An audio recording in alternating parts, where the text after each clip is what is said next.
একটি ছোট্ট গ্রামের বাইরে একটি পুরনো নির্জন বাড়ি ছিল। বছরের পর বছর কেউ সেখানে বাস করেনি। বাড়িটি ছিল কিছুটা ঝাপসা, দেওয়ালগুলি ফেটে গিয়েছিল, ছাদে শিকড়ে শিকড়ে গাছ জন্মেছিল, আর জানালা দিয়ে ভেতরের অন্ধকার দেখা যেত। গ্রামের লোকেরা বলত, এই বাড়িতে একসময় এক পরিবার বাস করত, কিন্তু এক রাতে তারা হঠাৎ অদৃশ্য হয়ে যায়।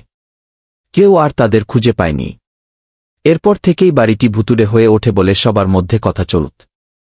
একদিন দুই বন্ধু, সোহেল আর রাজু, যাদের মধ্যে ছিল আগ্রহ আর সাহস, সিদ্ধান্ত নেয় তারা এই রহস্যময় বাড়ি দেখতে যাবে। তারা শুনেছিল যে কেউ এই বাড়িতে এক রাত কাটাতে পারলে তার জীবনে কোনো ভয়াবহ ঘটনার সম্মুখীন হতে হবে। কিন্তু এই কথাগুলো তাদের ভয় দেখাতে পারেনি। তারা ঠিক করল রাতে বাড়িতে যাওয়া হবে, এবং তারা সেই সন্ধ্যায় সেলফোন এবং লম্বা টর্চলাইট নিয়ে বাড়ির দিকে রওনা হল। বাড়িতে পৌঁছানোর পর তারা দেখল পুরনো দরজাটি আধা খোলা। সোহেল ভেতরে ঢোকার আগে একটু হ্যাসিটেশন করল, তবে রাজু সাহসী হয়ে বলে, চল, কিছুই হবে না, আমরা যাচ্ছি। তারা বাড়ির ভেতরে প্রবেশ করল। সারা বাড়ি জুড়ে অদ্ভুত একটা ঠান্ডা অনুভূতি ছিল। একটি ঘর ছিল এমন যে মনে হচ্ছিল যে সময় সেখানে থেমে আছে। ধুলির কারণে কোনো কিছু পরিষ্কার ছিল না, এবং অদ্ভুত শব্দ আসছিল।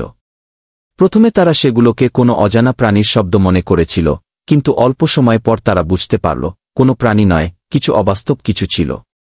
হঠাৎ সোহেল টর্চের আলো দিয়েই দেখতে পেল সেখানকার এক কোণে একটি পুরনো ঘড়ি চলছে।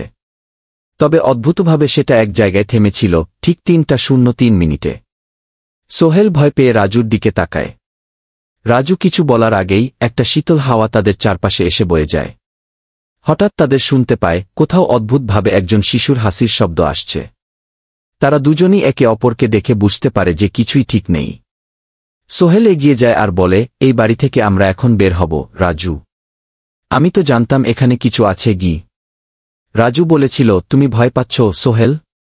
কিন্তু এটাই তো সাহসী হওয়ার সময়। তারপর এক অদ্ভুত ব্যাপার ঘটল। তাদের সামনে দুটো টিনের চেয়ারে বসা দুটি মানুষের ছায়া দেখা গেল।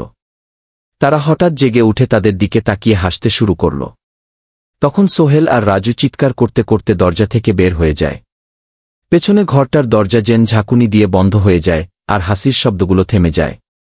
তারা ছুটে চলে আসে বাইরে। সোহেল বলেছিল, রাজু, বিশ্বাস কর, আজ থেকে আমি ওই বাড়ির কথা ভুলে যাব। এটা আমাদের জন্য ছিল না। রাজু একটু চিন্তিত হয়ে বলল, হ্যাঁ সোহেল, আমরা আর কখনো সেখানে ফিরব না। সেই দিন থেকে তারা পুরনো বাড়ির রহস্য আর ভয়ঙ্কর অভিজ্ঞতা ভুলে গিয়ে কখনো সেখানে ফিরতে সাহস পায়নি। গ্রামের লোকেরা এখনও বিশ্বাস করে পুরনো বাড়িটা ভুতুড়ে।